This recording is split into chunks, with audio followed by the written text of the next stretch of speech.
Quando eu fiz, foi em 2007, no final de 2007, me perguntaram para me contar um pouco da minha trajetória como negro na sociedade, da minha vivência.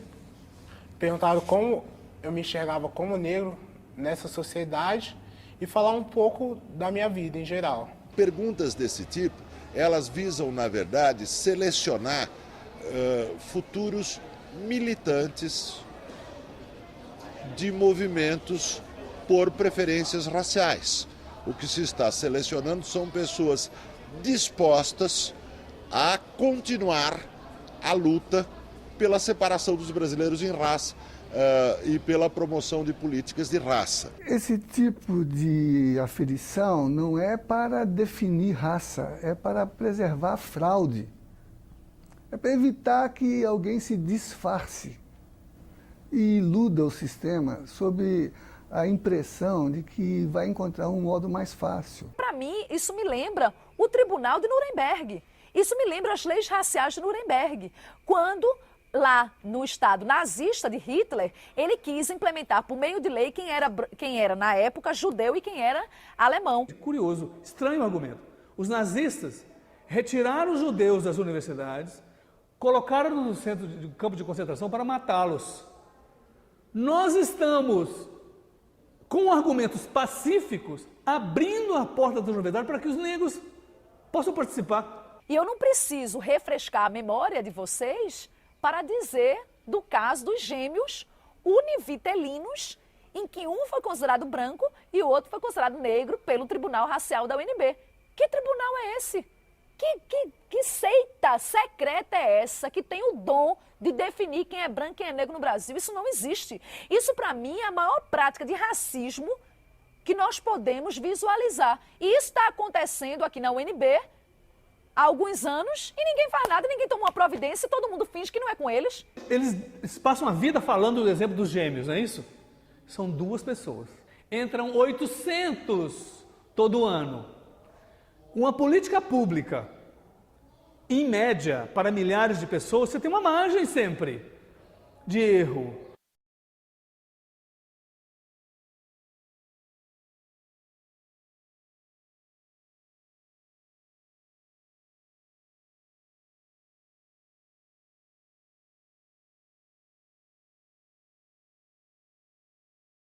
Eu participo da coordenação da Fratitude, que é um programa que dá apoio à permanência de estudantes negros, né, estudantes cotistas principalmente. Acho que só o fato da gente ter entrado na universidade, eu falo não só por mim, mas por todos do grupo, né, isso já foi assim, um antes e um depois de toda a nossa família. Porque em sua maioria somos os primeiros a cursar a universidade, muitos o primeiro inclusive a fazer faculdade de ensino superior. Então, a gente criou um referencial dentro da nossa família que mudou, teve de mudar também o nosso comportamento, né? A gente vira referência.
protocolo para dizer Não existe uma regra única estabelecida no institucional, por favor. Não existe um negro na mesa e ninguém que defenda a cota. Eu quero dar oportunidade ao senhor de propor aqui uma ação inclusiva, permitindo que um negro fale, porque aqui ninguém está falando por nós. Está todo mundo falando contra. Então, atenção. Pera um pouquinho. Aqui não é lugar de comício. Não é comício. Aqui não é lugar de... Não. Aqui não é lugar de comício. Dá licença que o senhor está sendo mal educado. Não, estou mal educado. Dá licença. É sempre isso que acontece. Nós sabemos quem são vocês. É um direito que eu tenho falar numa coisa que me diz respeito.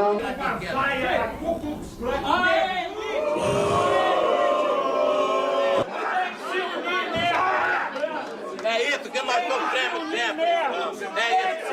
E a branca? E a branca? E a branca? E a branca? E a branca? Que direito você tem? Muito obrigado. Por isso, nós vamos interromper em função da ação provocadora de uma milícia fascista.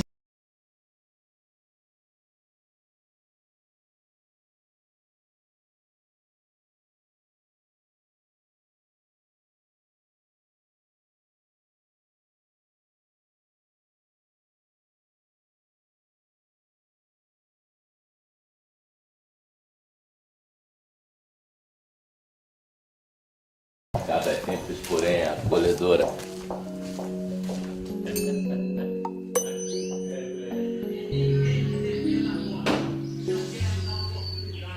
E ele achou que eu estava, que eu participo de um movimento negro e que fui lá com o grupo. Ainda que tivesse ido, estaria no meu direito, porque ele levou o grupo dele e acha que é tudo normal. E ali eles fizeram exatamente isso. Nos encurralaram, nos entrincheiraram e disseram, agora fiquem quietos. E se não querem ficar quietos, que saiam, porque o espaço de vocês não é aqui. Aquele momento ali é o reflexo de toda uma conjuntura de vida, de toda uma observação, de toda a busca por justiça verdadeira e reparar aquilo que precisa e necessita ser reparado em todos os matizes de nossa vida. O senhor disse que não trataria de Não, por favor, dá licença. É assim que acontece. É preciso que se dê uma... Muitas vezes o movimento negro é agressivo, às vezes você se sente intimidado, tem medo, né? Como aconteceu, por exemplo, no lançamento do livro do Demetrio Magnoli. Eu senti medo naquele dia, tá? de levar alguma bordoada. Quer dizer, não é assim que se discute, tá certo? Quando eu defendi minha tese de mestrado, o meu carro foi todo pichado com os seguintes dizeres: sua loira, FDP, e o mérito é burrice e você é a maior prova disso. As pessoas começam a internalizar a ideia de que elas fazem parte de um grupo racial, com líderes raciais, no limite com partidos raciais, com milícias raciais, né, em defesa dos seus interesses de raça. Eles não estão reivindicando uma supremacia racial em relação aos outros, uma supremacia estética em relação a outras culturas. Eles estão discutindo a tragédia da sua colonização num contexto neocolonial. Então, o debate aqui é sobre descolonizar o que a nossa experiência de exclusão produziu ao alienar as populações negras da sua dignidade como pessoa humana.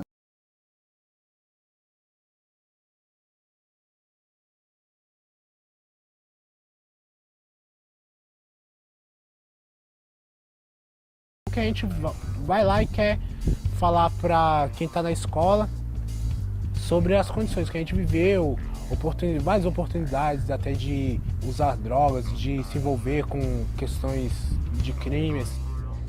Beleza, irmão? Como é que é? Paz. Massa, vamos sentar aí. É um lugar onde a gente se sente vivo, a gente sente que a gente pode trazer alguma coisa de boa, colocar uma experiência determinante na nossa vida para essa criançada para esses adolescentes, que eu acho que eu não sou exemplo para ninguém. Mas que eles possam falar, pô, o moleque conseguiu aí, então tem um outro caminho, entendeu?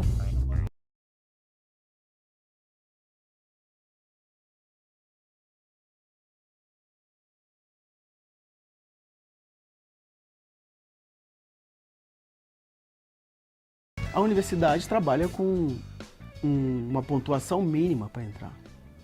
Se ela trabalha com uma pontuação mínima, todos que fizeram essa pontuação e mais acima já tem mérito para entrar.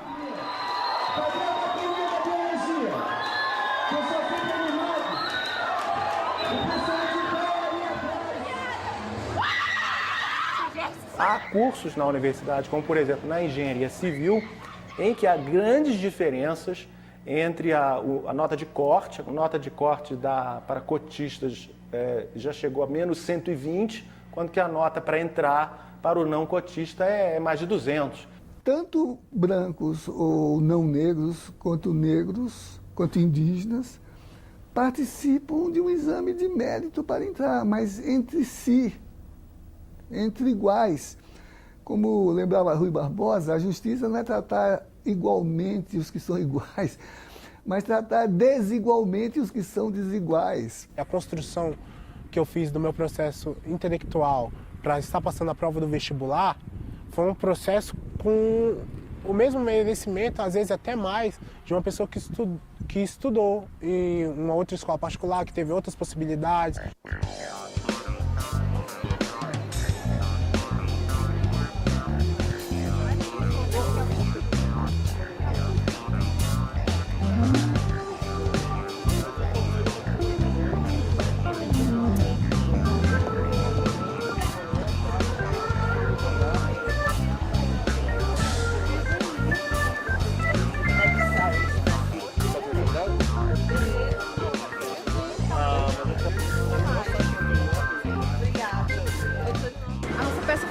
Com base nas histórias de vida, né?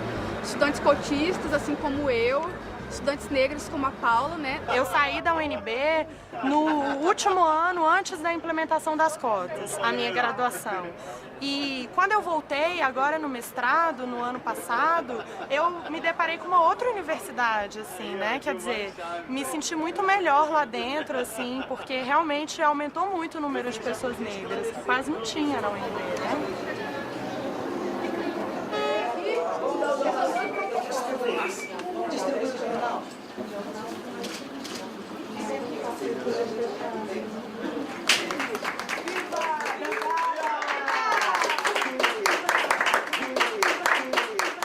O que se faz aqui no Brasil é procurar, muito mais do que estabelecer cotas, jogar fora uma identidade positiva que o Brasil tem. O Brasil tem uma coisa muito negativa, que são as profundas desigualdades sociais, mas tem uma coisa positiva, que é a sua recusa histórica em se dividir em raças. Um país em que a maior festa popular que a gente tem é comandada por negros, que é o Carnaval, tanto no Rio de Janeiro como Salvador, como em todos os estados do Brasil, não pode ser considerado um país racista.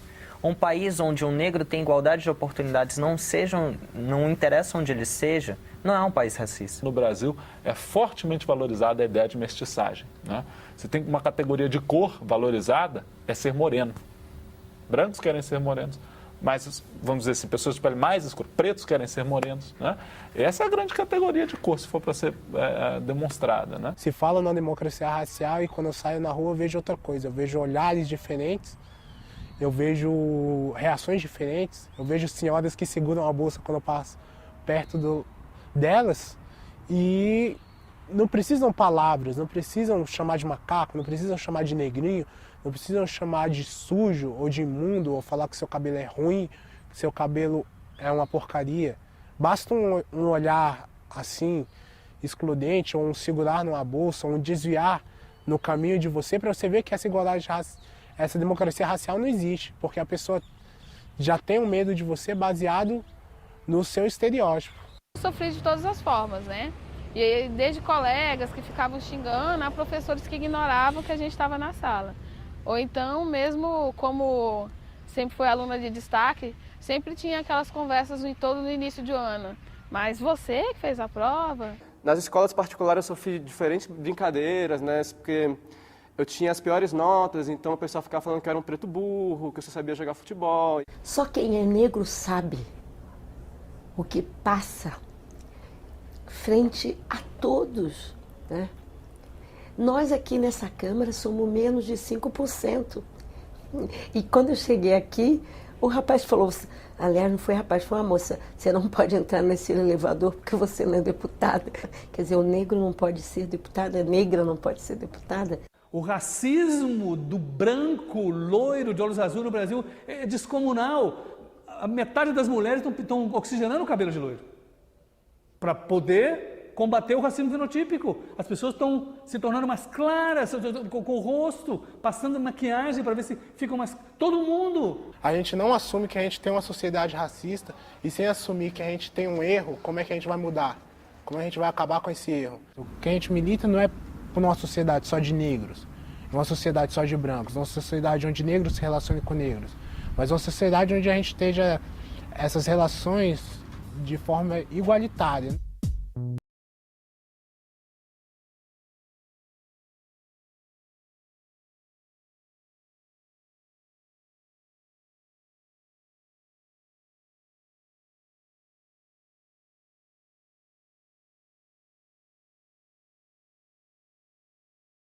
O que é necessário para resolver isso é uma coisa que nenhum governo tem coragem de fazer, que é educação decente para todos. Quando se fala em inclusão social, a gente tem que falar numa revolução no ensino público, na vergonha que é ter escolas públicas que não ensinam. Uma cota social, uma cota para aqueles que são originários das escolas públicas, iria conseguir atingir a finalidade prevista, que é a finalidade de enegrecer a universidade ou enegrecer a administração pública. O que a universidade poderia fazer, todas elas, seria o seguinte: há um problema racial? Então você coloca 20% de cotas raciais. Segundo, nós temos poucos estudantes de baixa renda? Temos, então nós colocamos um recorte de renda também, colocamos 20% para só os estudantes de baixa renda. Ações afirmativas, elas não são a panaceia, mas elas são necessárias para a busca de um caminho de igualdade. As cotas, elas já têm uma virtude. Olha que coisa bem pensada, gente.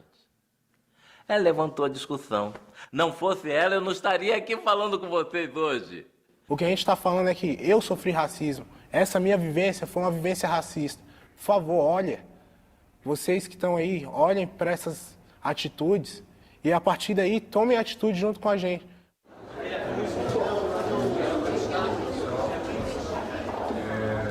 Nós conseguimos chegar a um acordo e um acordo que atende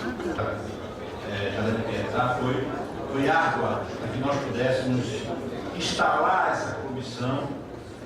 Aqui vai ser votado um relatório onde foi suprimido. Vamos passar agora a votação. Passar a votação do Estatuto. Aqueles deputados que concordam com a votação do Estatuto da Igualdade Racial se manifestem da forma que quiser.